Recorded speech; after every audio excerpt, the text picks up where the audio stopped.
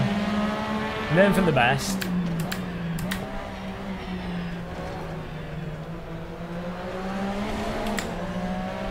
I think Burnt H is at the top of one of the top people. Sebastian Bruno, I think, is at the top of Sim Racing System. But Burnt H is normally near the top.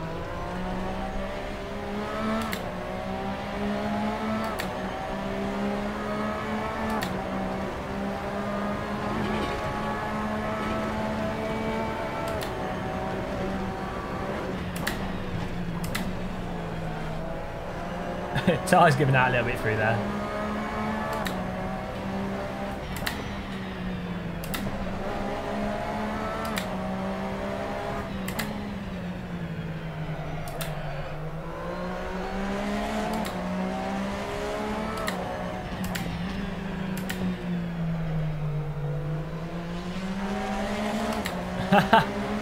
Car model, that's cool.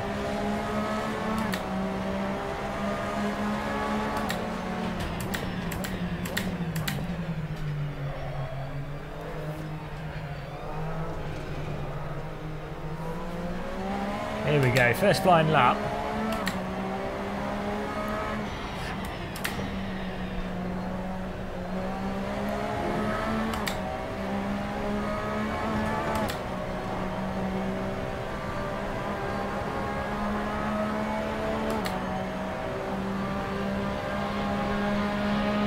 Oh, some more people joining the server, that's nice. Burn H enters that corner side on.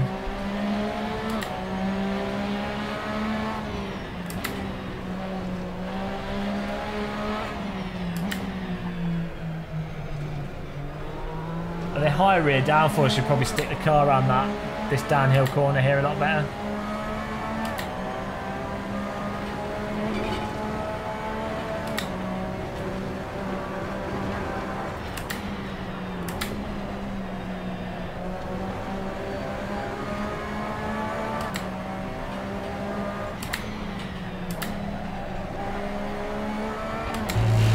Whoa, a little bit wide.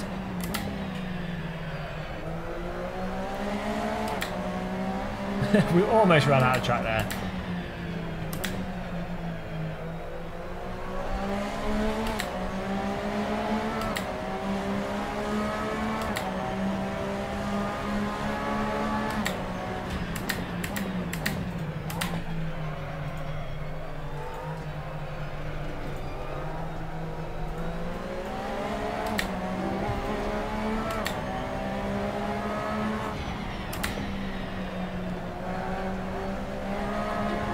Oh, he's kebabbed himself.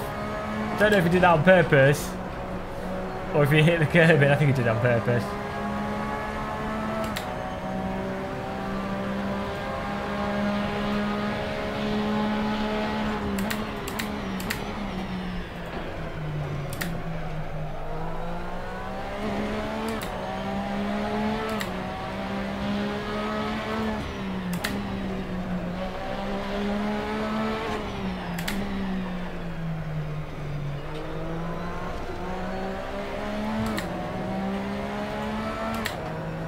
Oh no!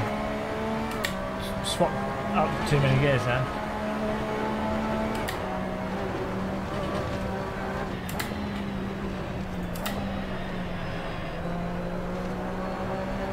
Whoops.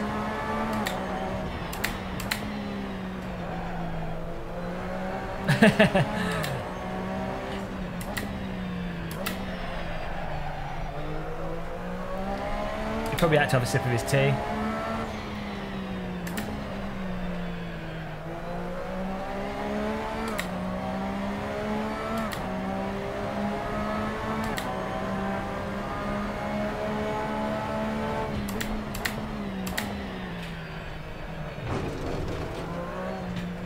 Oh, that's probably, yeah, the board 76. He's given us a faulty setup. It's all part of his meta game, his next level tactics. You have to watch out for these shifty drivers.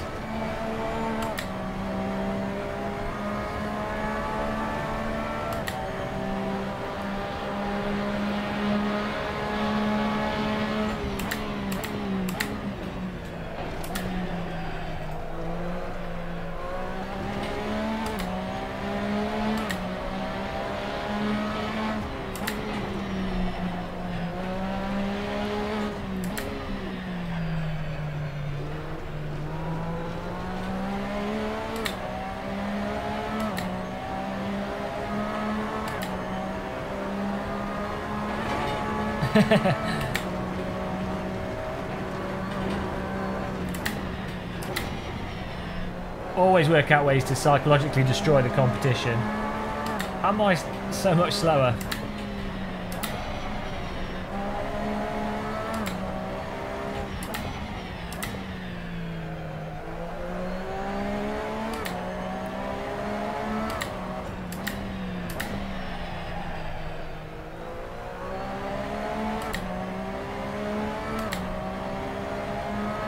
I've not hooked a complete lap up yet.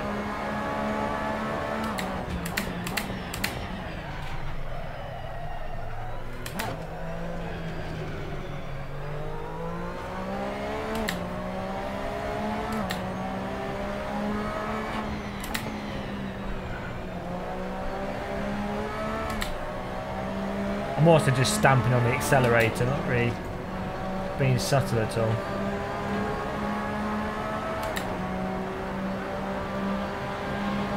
.138.6. We need to get 137 though.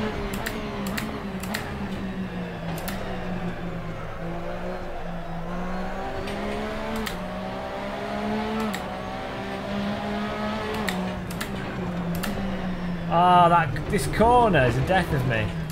You go into it just slightly too fast and it won't stick at all.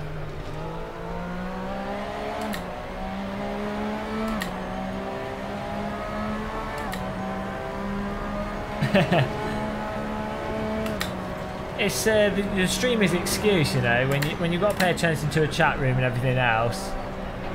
You know, you have to drive into people. It's part of the rules. You can't stream and not drive into people.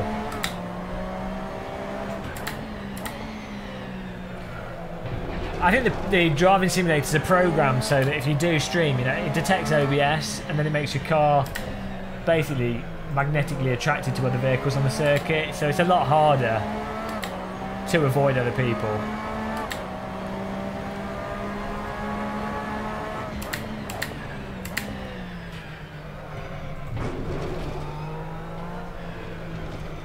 I'm really not sure if we're... I mean, second gear, but I'm not sure the angle to take that last corner.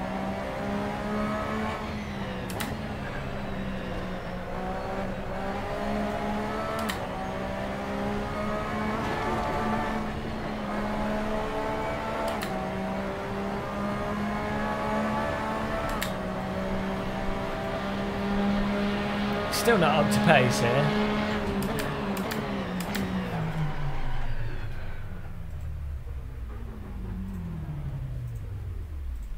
I think you have to get your sim racing system points up so that you're in the top split. Really, otherwise you end up being put with people that, you know, just might as well be public server racers.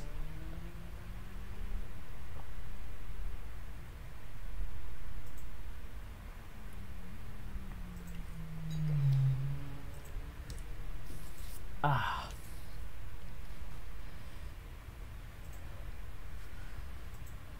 So, burnt H. We had only 98% grip. Or is that on the... Is that just a server setting?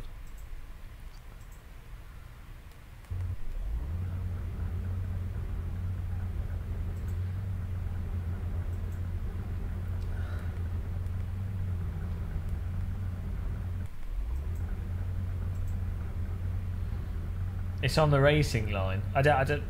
You what?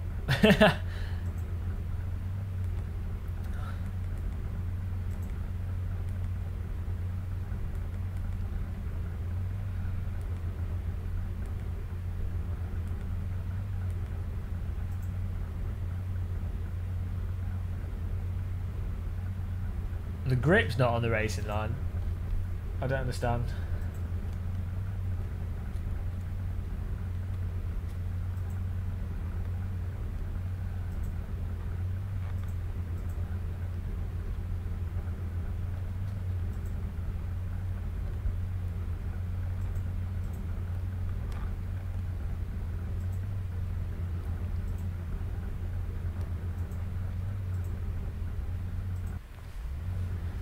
There we go, 5-minute quali, let's see what we can do. I'm going to put the super softs on for quali. Oh, you parked on the racing line. Yeah, well, it finished. Let's see the super softs. Super softs with qualifying. We'll go for a low amount of fuel. Let's see what we can get out of this.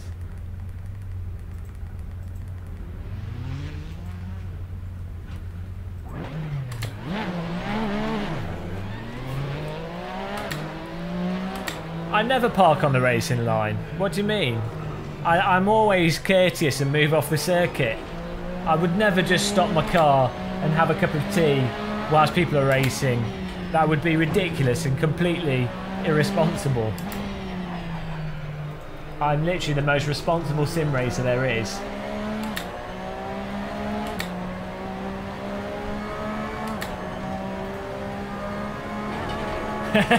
That's what the racing line's there for. I'm a sim racer. I'm always on the racing line. I can't get off it.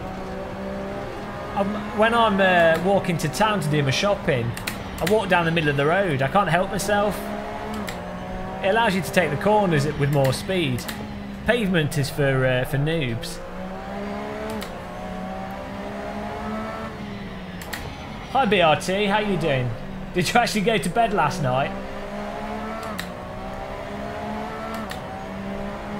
For me, apart from dreaming about llamas sticking their head through walls, I had a good night's sleep, mostly speaking, for a change.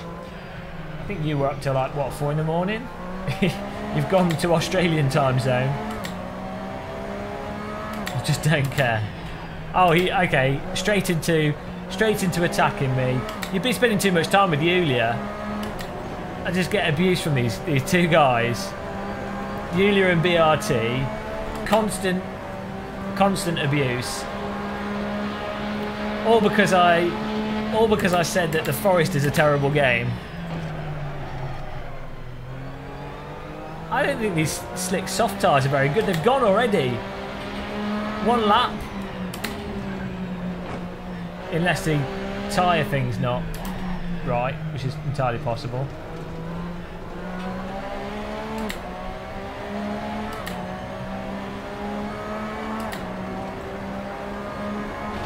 Oh, that bump.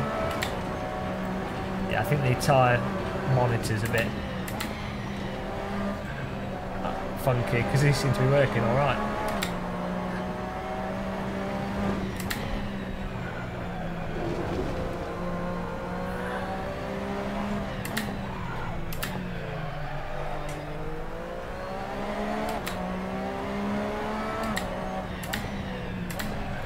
Whoa. When in doubt, drive the corner sideways. Yeah, the tyres seem to have gone.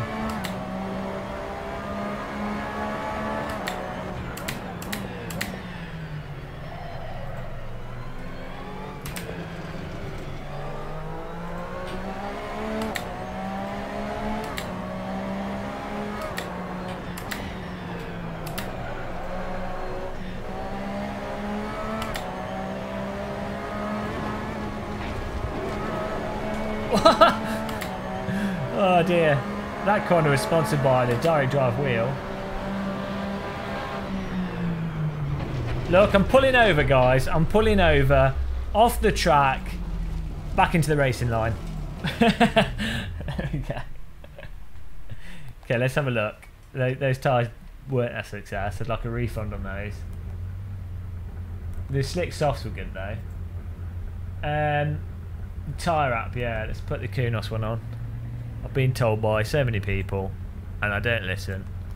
Never listen.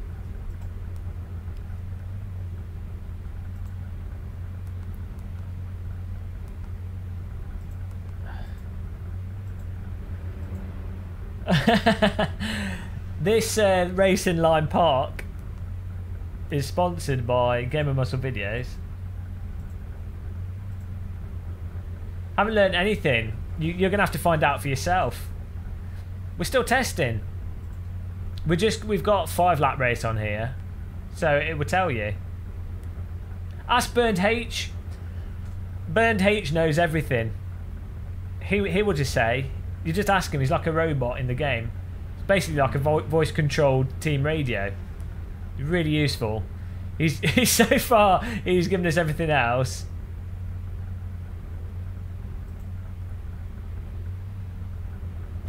Burned H, stop telling I am one of the fast guys out there. Maybe I am medium fast driver. Sometimes I get lucky. You're fast enough for me. If I say that you're fast, if I manage to beat your time, it makes me look better. So, you know. Stop telling. I like how that sounded like an Indian phone call. No, we're just. You're gonna have to find it out for yourself from Burned H. Phone up Burned H. He'll tell you everything you need to know. The super soft tyres don't work. They're broken. The soft tyres are fine, and we've got a good gear ratio here, and what seems to be a moderately good setup. Front splitter 5, rear wing 9, and the gear ratio 1250 seems to be the biggest effect so far. But you can't drive with super softs, you have to drive with 6 lofts. Oh look, it's the abusive Yulia's come back. I'll put that, every single message is abuse. We're going to have like an abuse box, an abuse tick box. I'll get a chalkboard and put it behind me, and every time we get abuse we'll be putting a tick on it. But it'll be full. I'll have to get one of those old Victorian school boards. Within a day it'll be full of ticks.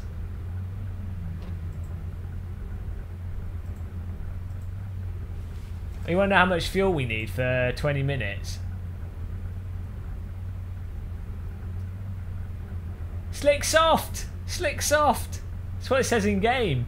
I'm going by Kunos definitions here.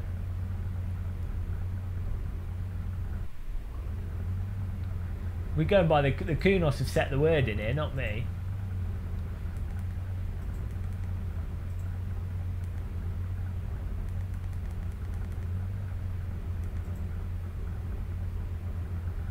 Yeah, see, this Porsche doesn't eat fuel. It's the other one that does. The 2014 one, I think.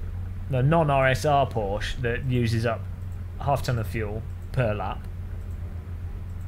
Fair enough. Do I get to put another tick on my chalkboard? Bloody hell. Look at the cars in the car park, and there's a random truck there for removing my vehicle once I beached it in the sandpit.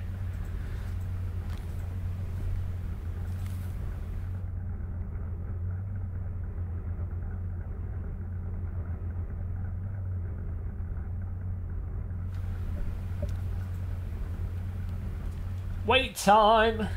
Okay, here we go. Get ready for another 5-lap bonanza. This has been pretty good though. I'm really enjoying this car. It sort of unveils extra character to you the more you drive it, which is nice.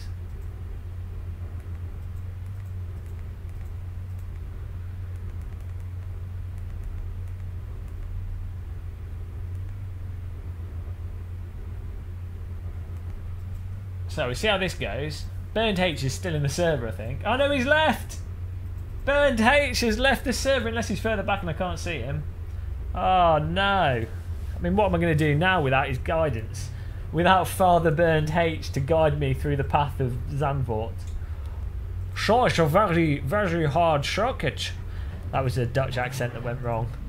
Apologies. Oh, I need to move Heli Corsa as well, actually.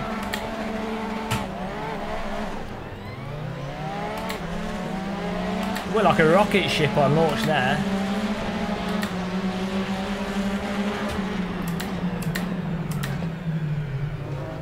Straight up the inside. Off we go.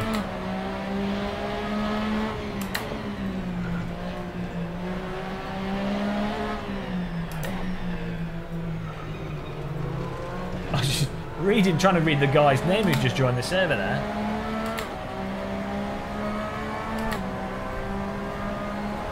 Ooh, that bump. I need to look at an onboard, a real life onboard, and see if it's that bad. I don't know why it was so fast at the start. I can only assume these guys haven't got the gear ratios set correctly. I think Burned H has left. He's the one that gave us the setup hack. Poor guy.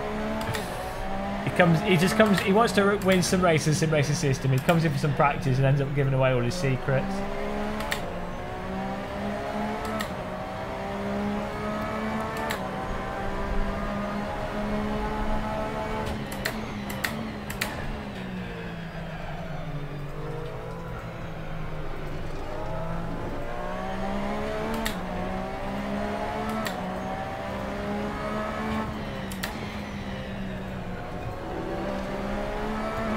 Whoa, went a bit wide there.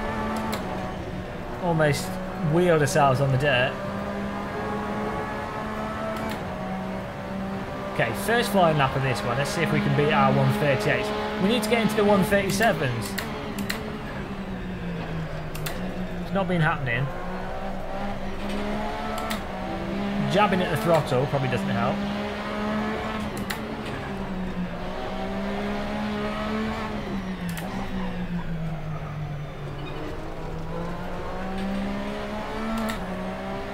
That felt reasonably fast through there. Our rear left is cooking. What have I done to it?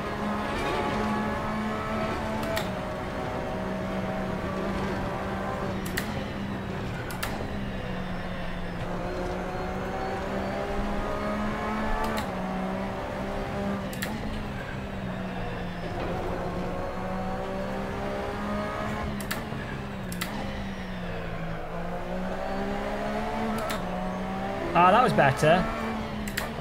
So you should just run wide on that corner and tap it as we did.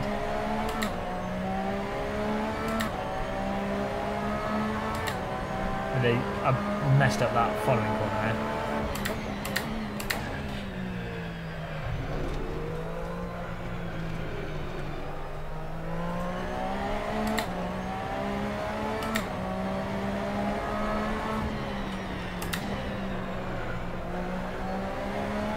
Oh, we're so slow on this bit now.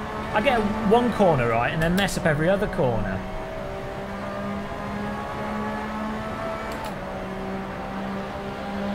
Oh, 137.9! We're in the 137s! Happy birthday, Merry Christmas! So, we can get another half a second if I don't completely shit up those other corners. That's good. Finally. 137s. Yeah. Oh yeah, they are. Look at them. Yeah. Yeah. Good idea. Ah. So just by how many PSI should we turn them up by? What if I want to cook my breakfast on them though?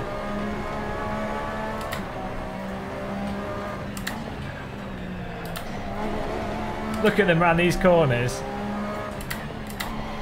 Please don't use me. Oh, yeah, if we can do that every single lap, it'll be perfect.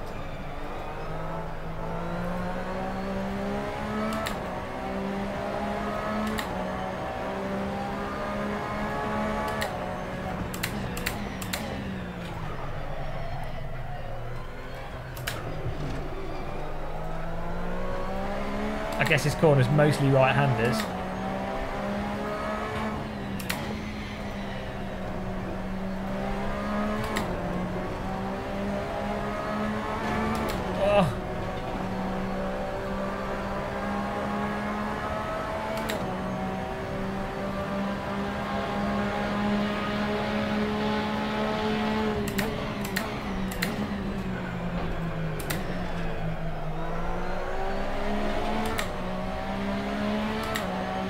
Anyone want a fried egg? Just pop it on my left-hand tyres.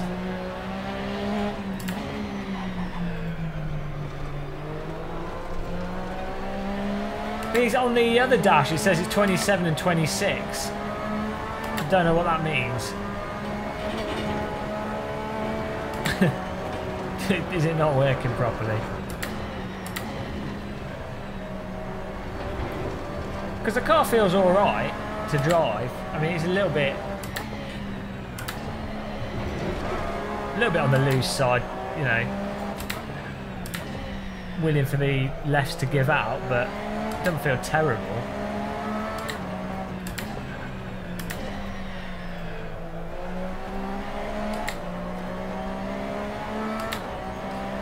Can't we, would it not be better to adjust the camber of the wheels?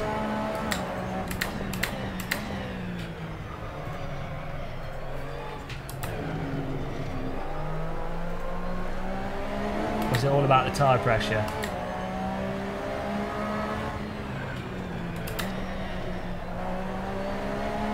No, it's just you can feel them giving out mid-corner. But I say giving out, they've just got less grip than when they're optimal. It feels that way anyway. Could just be an illusion. Could be just me driving badly.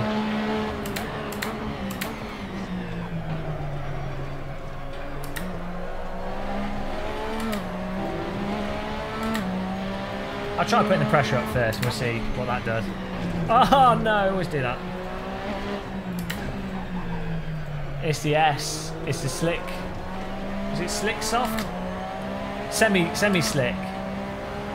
Not the SS Waffen tyres. Oh, we're on the last lap here, so we can try diddling the tyres. It might have been because I was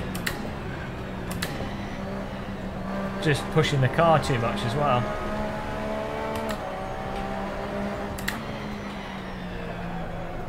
Just going around this corner that's doing it when you start sliding it. Yeah, to be honest, the right-hand tyres are behaving the same and they're green.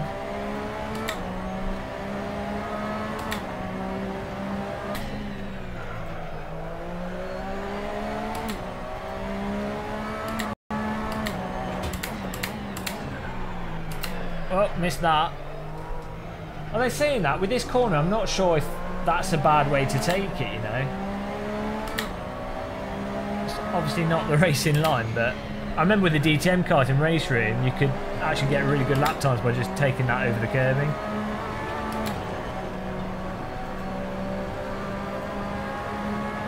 Hi, Sim Racing with Aussie Stig. Oh, do you want this? Do you want this setup? This is what it's turned into. This is what it's turned into. Is setup begging the sim. Yeah, Aussie Stig, I tell you, I've been working so hard on this setup, you know. I put all this time into it, and then, you know, all my hard effort, I then give back to the community. I don't just find someone that's fast in a server, beg them for the setup, and then steal it. No, I do all the work myself. So, Aussie Stig, if you want a baseline, I can send it to you on Skype. What time's your race, though? I'll send it to you over Skype. Send me a message on Skype and I'll send it to you when we've got it set up. I need to do tyre pressure, though. So, okay, I was not on the racing line that time, boys and girls.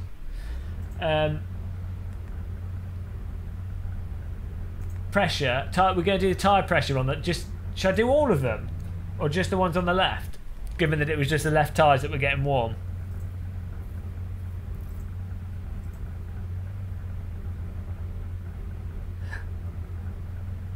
$8 PM, nice, okay.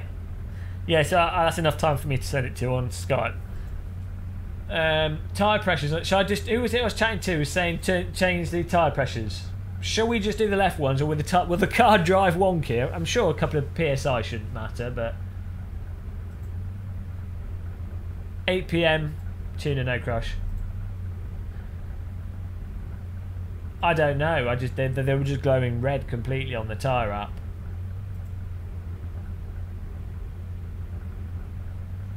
You can't see. I've made the thing too small as well. Let's just try turning it up by 2 PSI. Should I do it on all of them?